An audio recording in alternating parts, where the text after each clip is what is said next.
The fashion models I was interviewing tried to publicly humiliate me. They didn't know I was the one hiring them.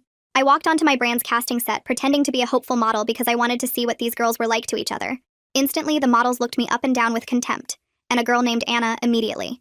I ately announced I must be confused because this wasn't an open call for cheap catalog work. Before I could respond, her friend Krista laughed and said, "Did you seriously show up to cast for Eden Laurent without even getting your roots done? Because that grow out is giving single mom who gave up."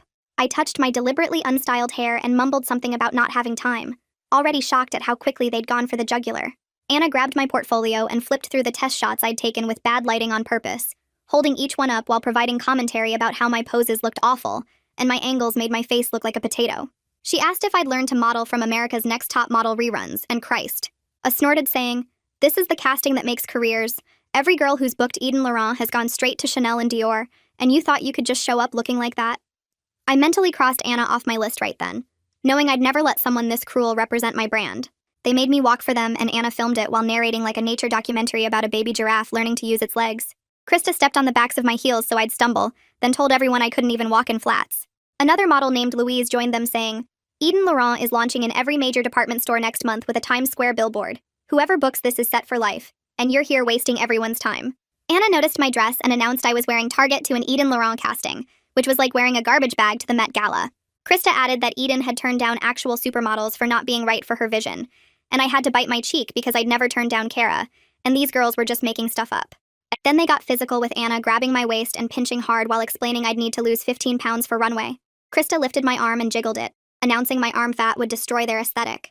Louise pushed my shoulders back so hard I almost fell, saying, "This campaign is shooting with Mario Testino in Paris for every fashion magazine in existence, and you can't even stand up straight." The second Krista touched me without permission, she was off my list too. Krista was gesturing wildly when she accidentally spilled her green juice all over my dress, gasping that she was so sorry, but honestly she'd done me a favor because now I had an excuse to leave. Anna offered clothes from her bag, pulling out a dress 3 sizes too small and insisting I try squeezing into it. Louise started listing all the major models who'd worked with Eden before, asking if I really thought I belonged with Gigi and Bella and Kendall when I looked like I should be modeling for grocery store circulars. Anna pulled up Eden's Instagram with its 2 million followers showing the last campaign, saying, "Eden handpicks every single face and she turned down Cara Delevingne last season, but you somehow think you're going to make the cut?" I stared at my own Instagram page on her phone, fighting the urge to tell them right then. They formed a circle and took turns destroying every part of my appearance, from my uneven eyebrows to my chipped nail polish to my legs being too short for editorial. Anna said I had the kind of face that would tank Eden's IPO, and Krista added that putting me in an Eden Laurent dress would be like letting a toddler paint over the Mona Lisa. Then Louise delivered the line that made me bite my lip until it bled. "You don't understand that booking Eden Laurent means never having to work again. It's the golden ticket to everything in fashion, and you're here thinking you deserve it when you look like you buy your makeup at CVS." The casting director walked in, and the models immediately transformed into perfect professionals, but she looked past them directly at me, and her face went white as she stammered, "Miss Lauren, I didn't know you were coming in person today." And I stood up from where they'd cornered me, green juice still dripping from my ruined dress, and said loud enough for everyone to hear, "Actually, I've been here for an hour learning exactly what kind of people we don't want representing our brand." Anna's phone slipped from her frozen fingers and shattered on the floor, while Krista's mouth hung open mid-breath, and Louise's face drained of all color as they stared at me, finally understanding that they'd just destroyed their only chance at the career they'd been dreaming about. But the best part, they still had to cast in front of me, and that was about to be a whole lot of fun. I let the silence stretch out for exactly 3 seconds, while the 3 of them stood there frozen like mannequins in a store window. The casting director started to speak, but I held up my hand and turned to Anna, Krista, and Louise, who were still standing in the exact spots where they had been tormenting me 60 seconds ago. I picked up the clipboard from the table and clicked my pen open with a sharp snap that made all 3 of them flinch. "Since you're already here, you'll complete your casting walks," I said, keeping my voice perfectly calm and professional. Anna's face went from white to red to white again in the span of 2 heartbeats. Her hands started shaking so hard she dropped her portfolio, and papers scattered across the floor. She bent down to grab them, but her fingers wouldn't work right and she kept missing the pages. Krista tried to help her but knocked over her own bag in the process, sending lipsticks and compacts rolling everywhere. Louise just stood there with her mouth hanging open like she'd forgotten how to close it. The casting director moved toward the door, but I shook my head slightly and she stopped mid-step. "Anna, you're first," I said, pointing to the runway marks on the floor. She looked at the straight line she'd mocked me for struggling with, and her legs started trembling. So badly I could see it through her skinny jeans. She took 1 step and her ankle rolled in her heel. She caught herself but overcorrected and stumbled to the left. The second step wasn't much better, and by the third she was walking like someone had replaced her kneecaps with Jell-O. She tried to do the pivot turn at the end but forgot which way to turn and ended up doing this awkward shuffle that looked nothing like the confident strut she'd had 5 minutes ago. I made notes on my clipboard with the same critical expression she'd worn while filming me, writing things like lacks basic coordination and unable to maintain straight line. She tripped over her own feet twice on the way back, catching herself on the wall the second time. Her face was now the color of a tomato, and sweat was starting to bead on her forehead despite the air conditioning. "Thank you, Anna. Next," I said. Without looking up from my notes, Krista stepped forward, but her whole body was shaking like she'd been dunked in ice water. She tried to start her first pose, but her hands wouldn't stop trembling, and it looked less like modeling and more like she was having some kind of medical episode. The green juice stain on my dress caught the studio lights every time she glanced my way, which was every 2 seconds, and each time she looked, she'd lose her concentration and forget what she was doing. She attempted a hair flip, but her hand got tangled and she spent 5 seconds trying to pull it free. Her signature pose, the one I'd seen her practice earlier while waiting, completely fell apart when she couldn't remember which leg went forward. She tried 3 different versions and each one looked worse than the last. By the time she reached the end of the runway, she'd completely forgotten her final pose and just stood there with her arms hanging at her sides like wet noodles. "Noted," I said, scribbling more observations about her complete lack of professional composure. Louise couldn't even make eye contact when I called her name. She stared at the floor like a kid who'd been caught stealing candy and shuffled forward with her shoulders hunched so far forward, she looked like she was trying to fold herself in half. The same shoulders she'd pushed mine back with were now curved inward in total defeat. When she tried to state her name and agency for the slate introduction, her voice came out as this tiny mumble that nobody could understand. She had to repeat it 3 times, and even then it sounded like she was talking through a mouthful of cotton. Her walk was more of a shuffle, her feet barely lifting off the ground. Nothing like the confident stride she'd demonstrated earlier when she was explaining how models who book Eden Laurent are set for life. She made it halfway down the runway before she stopped completely, just standing there like she'd forgotten where she was or what she was supposed to be doing. After 10 seconds of painful silence, I cleared my throat and she jerked back into motion, practically running to the end and back. They stood there in a line when they finished, looking nothing like the confident, cruel girls who'd spent an hour destroying me. Anna kept touching her shattered phone screen, cutting her finger on the glass. Krista's makeup was starting to run from the sweat. Louise was blinking rapidly like she was trying not to cry. "We'll be in touch," I said, using the exact phrase they'd been so desperate to hear just minutes before. They gathered their bags in complete silence, none of them able to look at each other or me. Anna tried to pick up her phone, but her hands were shaking too badly, and it slipped again, the screen cracking even more. Krista grabbed 3 lipsticks off the floor and shoved them in her bag without checking if they were even hers. Louise just clutched her portfolio to her chest like it was a shield. The second the door closed behind them, the casting director rushed over to me, her face pale and her hands wringing together. She started apologizing immediately, saying she should have been monitoring the waiting area better, that this was completely unacceptable, that she'd never seen anything like this happen before. I held up my hand to stop her mid-sentence. "This isn't your fault," I told her, setting down the clipboard. "But we need to talk about new protocols for model behavior during castings." She nodded so fast I thought her head might fall off and pulled out her tablet to take notes. I asked her to compile a list of every model who'd been kind to the PA today, anyone who'd treated others with respect during the session. She scrolled through her notes and started highlighting names, telling me about a girl who'd helped another model with her zipper, another who'd shared her water bottle when someone forgot theirs. These were the people I actually wanted to consider for my campaign, not the ones who thought cruelty was the price of success. "Scarlett Dubois," I said, remembering the newer model who'd offered me tissues to clean the juice stain earlier when everyone else was laughing. The casting director's face lit up and she immediately called Scarlett back in from the hallway where she was waiting. Scarlett walked in looking confused but professional, her posture perfect but not rigid. "You've made it to callbacks," I told her, watching her eyes widen in genuine surprise. "Based on how you treated someone you thought had no power." She started to say something but just nodded instead, a real smile spreading across her face. Not the fake model smile, but actual happiness. After she left, I pulled out my phone and texted Celine Fontana, our head of PR, that we needed an emergency meeting tonight. I attached the photo I'd taken of my stained dress, the green juice still visible against the fabric. We needed to control this narrative before Anna, Krista, and Louise tried to spin it their way. Within seconds, Celine texted back that she'd clear her schedule and meet me at the office. I grabbed my ruined dress and headed to our offices 12 blocks away, not bothering to change because I wanted my team to see exactly what had happened. The Eden Laurent offices took up the entire 15th floor of a building overlooking Central Park, all glass and white marble and modern art. I walked past the reception area and straight to the main conference room where I sent out a group text for an immediate meeting. My sister Gabriella arrived first, her eyes going straight to the giant green stain on my dress. Behind her came Celine, then our creative director, our head of casting, and 3 other senior team members. Once everyone was seated, I pulled out my phone and connected it to the conference room screen.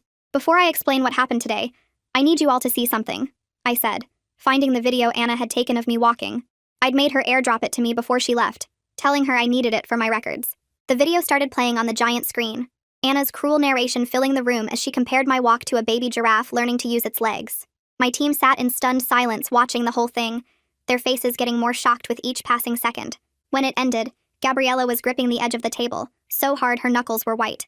Laptop open on the conference table, Celine was already typing notes about damage control, while our creative director kept rewinding the video to watch specific moments of cruelty again. I pulled up my phone to check Instagram and saw 3 DMs from models at the casting, asking if something bad had happened because Anna, Krista, and Louise had left looking destroyed. Within an hour, Celine showed me her monitoring dashboard where fashion Twitter was starting to buzz with vague posts about drama at the Eden Laurent casting, though nobody had specifics yet. She'd already drafted 3 different response strategies depending on how the story broke, each one focused on our commitment to professional standards without naming anyone. The next morning, their agency booker called my assistant 4 times before I finally picked up, and he immediately launched into how Anna, Krista, and Louise were 3 of his top earners who'd booked major campaigns for Versace and Prada. I stayed quiet while he listed every brand they'd worked for, every magazine cover they'd shot, every designer who loved them. He mentioned his other models too, the ones we'd definitely want for future campaigns, suggesting it would be unfortunate if our relationship with his entire agency suffered over one misunderstanding. I told him there was no misunderstanding and we had video evidence of assault when Krista deliberately spilled juice on me, plus witness statements from the PA, the stylist, and 2 other models who saw everything. His tone shifted immediately to damage control mode, promising the girls wanted to apologize properly and make things right. That afternoon, Krista's apology email arrived, 3 paragraphs about how her anxiety made her act out, and the juice spill was completely accidental because she'd been gesturing with her hands. I pulled up the security footage on my computer showing her deliberately tilting her cup while looking directly at me, then saved both files in the same folder for comparison. Anna's letter came next, calling her behavior competitive energy that got out of hand, never once acknowledging she'd physically pinched me hard enough to leave marks. Louise wrote the shortest apology, 2 sentences about being caught up in the moment and hoping we could move forward professionally. I printed all 3 letters and laid them next to the witness statements from the PA, who described them circling me like predators, the stylist who heard them making up lies about Kara, and another model who saw Krista step on my heels on purpose. The inconsistencies were obvious, with none of them taking real responsibility for the physical assault or the deliberate cruelty. 3 days later, the agency booker showed up at our office without an appointment, wearing a designer suit and carrying a portfolio of his biggest names. He spread photos across my desk of supermodels we'd definitely want to work with, reminding me that his agency controlled access to some of the most famous faces in fashion. I pushed the photos back toward him and explained that Eden Laurent's standards weren't negotiable regardless of who he represented. He leaned forward, saying he'd hate for word to get out that we were difficult to work with, that we created drama where none existed. Amelia, who'd been sitting quietly in the corner taking notes, stood up and reminded him that defamation has serious legal consequences, and we had extensive documentation including video evidence of assault. She pulled out printed screenshots of the models' own social media posts from that day, proving they were at the casting when they later claimed to barely remember being there. The booker's face got red as he realized we'd been thoroughly preparing our case, and he switched tactics to negotiating terms. I laid out our position clearly that Anna, Krista, and Louise were banned from this campaign and any Eden Laurent work for the next year, but they could reapply after completing professional development training and providing references from other jobs showing changed behavior. He tried arguing that a year was excessive for what he called youthful mistakes, but I pointed out that physically assaulting someone and lying about it afterward weren't mistakes but choices. Meanwhile, Celine had been tracking online chatter and showed me a fashion blog post titled, "Drama at Eden Laurent Casting Has Models Talking," with no real details but lots of speculation in the comments. She'd prepared a statement about our commitment to maintaining professional standards and creating safe working environments for everyone, carefully worded to address the situation without naming individuals. We posted it on our official channels, and within hours the response was overwhelmingly positive, with models sharing their own stories about toxic casting experiences. Industry professionals started commenting that it was about time brands took stands against bullying behavior, and several smaller agencies reached out saying they appreciated our position. I called an all-hands meeting for our entire team that afternoon, gathering everyone from junior designers to senior management in the main conference room. Without naming the 3 models, I explained what had happened and why it mattered that our brand represent beauty inside and out, not just perfect cheekbones and designer connections. The team unanimously agreed that talent without kindness wasn't worth featuring, and our junior designer suggested we make respect and professionalism part of our official model selection criteria going forward. That night, I sat at my desk drafting a personal statement about what happened, typing out every detail about how Anna, Krista, and Louise treated me during the casting. My fingers flew across the keyboard as I described the pinching, the pushing, the juice spill, wanting everyone to know exactly what these models were really like behind their perfect Instagram feeds. And I sent the draft to Amelia, who called me back within minutes saying we needed to meet immediately about potential legal issues. She arrived at my apartment with her laptop and a stack of legal precedents, spreading papers across my dining table while explaining that naming the models directly could open us up to defamation lawsuits, even though everything I wrote was true. We spent 3 hours revising the statement, removing their names and shifting the focus from calling out individuals to promoting positive change in the industry. Amelia rewrote problematic sections while I paced around my living room, frustrated that we couldn't just tell the truth plainly, but understanding the legal realities. The final version talked about witnessing unprofessional behavior and using it as motivation to create better standards without mentioning anyone specifically. The next morning, our team gathered in the conference room where I presented the model code of conduct we'd been working on all night. The document outlined specific expectations about treating everyone with respect, zero tolerance for bullying, and consequences for violations, including immediate dismissal from castings. We printed copies on heavy cardstock, and Gabriella suggested laminating them to post at every entrance to our casting spaces. The facilities team installed holders by each door that afternoon, while I watched them mount the signs at eye level where no one could miss them. We added a signature requirement to our casting registration, making models acknowledge they'd read and understood the code before they could even enter the room. Our legal team created a simple one-page form that models would sign along with their standard casting paperwork. The callback process needed restructuring too, so we designed a 5-minute orientation that would happen before any model stepped in front of our panel. Our casting coordinator prepared a brief presentation about our values and expectations, practicing it until she could deliver it naturally without sounding preachy. We scheduled these orientations in small groups so models would hear the message together, creating peer accountability from the start. Gabriella pulled me aside with an idea that would completely change how we evaluate talent. She proposed blind first rounds where we'd watch models walk and pose without seeing their social media numbers, agency rankings, or any of the metrics that usually influence decisions. We'd focus purely on their presence, movement, and how they carried our clothes without knowing if they had 10,000 or 10 million followers. The tech team worked overnight to create a system that would assign numbers instead of names for the first round, keeping all identifying information hidden until after initial selections. We'd only learn who they were after deciding based solely on talent and how they treated our staff during check-in. I loved this approach because it removed all the bias about who was supposedly important in the industry. We decided to test the new system with a smaller casting for our resort collection the following week. Only 20 models showed up, but the atmosphere was completely different from any casting I'd ever attended. During the orientation, models actually asked questions about our values and seemed genuinely interested in being part of something positive. In the waiting area, I watched through security cameras as models helped each other with poses instead of treating each other like competition. One girl's zipper broke and 3 others immediately offered safety pins and helped her fix it. Another model shared her powder compact when someone realized she'd forgotten hers. The blind selection process worked perfectly with our team choosing models based purely on how they moved and presented our clothes. When we revealed the names afterward, we'd picked several newer models over established ones with bigger followings, proving that talent mattered more than Instagram fame. My phone rang that evening with a call from a model who was withdrawing her application for our main campaign callbacks. She explained that she'd heard about drama at our casting and didn't want to get involved in anything messy. I asked her to give me 5 minutes to explain what really happened and our new approach. I told her about our code of conduct, the blind first rounds, and our commitment to creating a different kind of environment without mentioning the specific incident with Anna, Krista, and Louise. She listened quietly, then said she'd never heard of a brand taking these issues seriously before. By the end of our conversation, she was not only back in, but excited about being part of something that could change the industry. The next day, our senior designer burst into my office with mood boards under his arm and a huge smile on his face. He spread the boards across my desk, showing a completely reimagined creative direction that celebrated authenticity and kindness instead of the cold, distant luxury we'd originally planned. The new concept featured behind-the-scenes moments of models supporting each other, laughing together, helping with outfit changes, and being real people instead of untouchable figures. We'd show the beauty of collaboration and friendship in fashion, making our brand about more than just expensive clothes. The team gathered around the boards, pointing at different shots and getting excited about this fresh approach that felt more genuine to who we were as a company. We spent the afternoon updating the campaign concept, adding shots of models doing each other's makeup, sharing accessories, and even eating lunch together between shots. Our photographer loved the idea, saying it would create more natural, engaging images than the typical serious fashion poses. We drafted a formal notice to send to all agencies about our new code, process, and the consequences for violations. Amelia reviewed every word to make sure we were legally protected while being clear about our expectations. The notice explained that any model who violated our standards would be dismissed immediately, and their agency would be notified of the reason.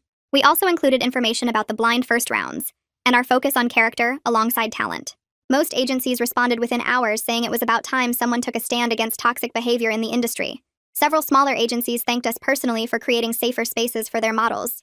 The night before callbacks, our entire team stayed late doing a final run-through of the new process.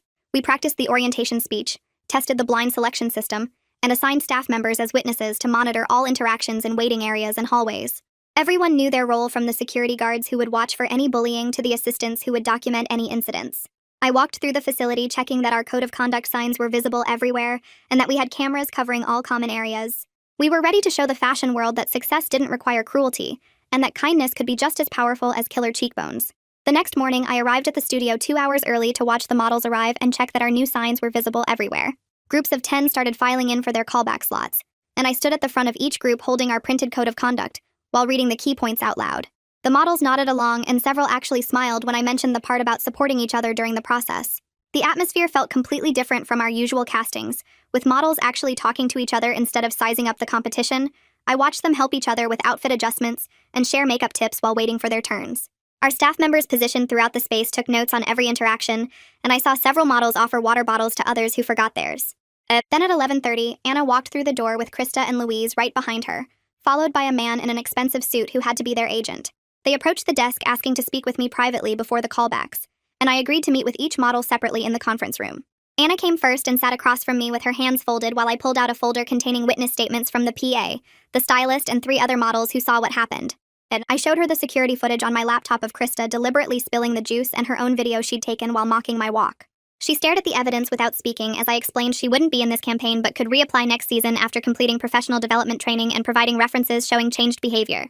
Her face went red and she started to argue, but I held up the printed screenshots of her Instagram stories from that day, where she'd posted about some wannabe embarrassing herself at the Eden Laurent casting. Krista came next and tried to claim the juice spill was an accident, until I showed her the footage from 3 different angles, clearly showing her moving her arm intentionally. She broke down crying, saying she needed this job to pay for her apartment, and I reminded her that she should have thought about that before physically assaulting someone she thought had no power. Louise was the most defensive, insisting that competition was normal in the industry and everyone did it. But I pulled up testimonials from 12 models describing how she'd bullied them at various castings over the past year. Their agent stormed in after I'd finished with all 3, demanding to know what authority I had to ban his clients from the campaign. He threatened to pull all his other models from consideration and prevent any of his talent from working with Eden Laurent in the future. I stayed calm and explained that we'd rather have a smaller pool of models who treated people with respect than work with agencies that enabled bullying and assault. He said we'd regret this decision when we couldn't book any top models, but I showed him our list of confirmed callbacks, which included several girls from better agencies who'd already signed our code of conduct. After they left, Celine sent out our official statement to fashion media, announcing Eden Laurent's new model code of conduct and commitment to professional behavior without mentioning any names. Within an hour, we had responses from Vogue, Harper's Bazaar, and WWD, praising the initiative and asking for interviews about the new standards. Models started posting about it on social media, with the hashtag kindness in fashion trending by the afternoon. We spent the rest of the day reviewing callbacks, and I personally selected Scarlett Dubois, who'd offered me tissues for the juice stain, along with 5 other models who'd shown genuine warmth during the casting process. They screamed with excitement when we called them, and Scarlett actually cried, saying she'd never booked a major campaign before, but always tried to stay positive and kind, even when others weren't. 2 weeks later, we flew to Paris for the campaign shoot, and from the moment we arrived at the studio, the energy was incredible. The models were helping each other with poses, fixing each other's hair between shots, and genuinely laughing together during breaks. Mario Testino pulled me aside on the second day, saying he'd never seen models work together like this, and the chemistry was showing in every frame. He said most fashion shoots felt cold and competitive, but this felt like photographing actual friends having fun together. The behind-the-scenes footage we captured showed models sharing their lunch, teaching each other phrases in different languages, and even doing each other's makeup when the artists took breaks. Fashion blogs started picking up the story after Celine released some behind-the-scenes photos with captions about our new approach. Style.com called it a revolutionary step for an industry plagued by toxic behavior and asked if other brands would follow our lead. Several smaller brands reached out asking for copies of our code of conduct and advice on implementing similar standards. Then the agency sent a formal letter through their lawyers claiming we'd discriminated against their models and damaged their reputation with unsubstantiated allegations. Amelia responded with our own letter, including the witness statements, security footage, and documentation of the assault, making it clear we had extensive evidence of everything that happened. They tried to negotiate for a quiet settlement if we'd let the models participate in future campaigns, but Amelia shut that down immediately. After 3 weeks of back and forth, they finally dropped the matter when they realized we weren't backing down, and their own models were starting to ask questions about the agency's practices. Our whole team gathered in the conference room once the campaign wrapped to discuss making these changes permanent.